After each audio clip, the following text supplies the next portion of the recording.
পরমাণু শক্তি নিয়ে ক্রমেই গলার জোর বাড়াচ্ছে ইরান। সম্ভবত এমন শক্তি ইরান অর্জনই করে ফেলেছে। যুক্তরাষ্ট্র যদি পরমাণু বোমা ফেলে তবে তেহরানও হাত গুটিয়ে বসে থাকবে না, একই অস্ত্র দিয়েই দেয়া হবে দাঁত ভাঙা জবাব। ঠিক এভাবেই আন্তর্জাতিক গণমাধ্যমে সরাসরি মার্কিন যুক্তরাষ্ট্রকে কঠিন বার্তা দিয়েছেন ইরানি আইন প্রণেতা ও দেশটির জাতীয় নিরাপত্তা কমিশনের সদস্য ফাদা হুসেইন মালেকি।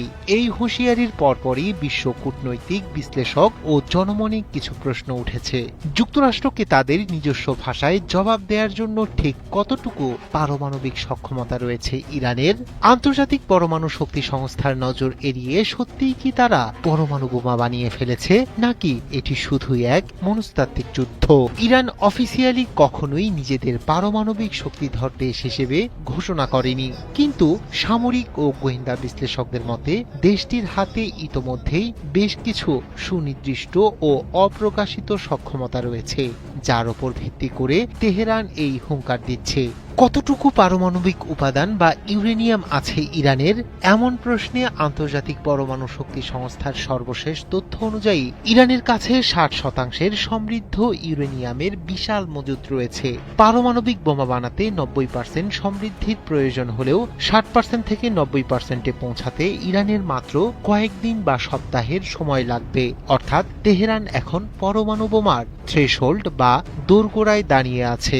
ইরানের মূল পারমাণবিক স্থাপনাগুলো মাটির শত শত ফুট গভীরে পাহাড় কেটে তৈরি করা হয়েছে।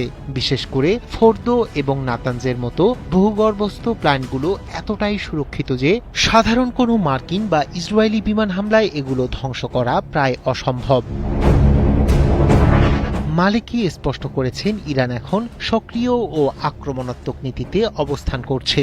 তাদের খোররাম শহর 4 ও ফাত্তার মতো হাইপারসনিক ব্যালিস্টিক মিসাইল মধ্যপ্রাচ্যের সমস্ত মার্কিন ঘাঁটি ও ইসরায়েলে কয়েক মিনিটেই আঘাত হানতে সক্ষম।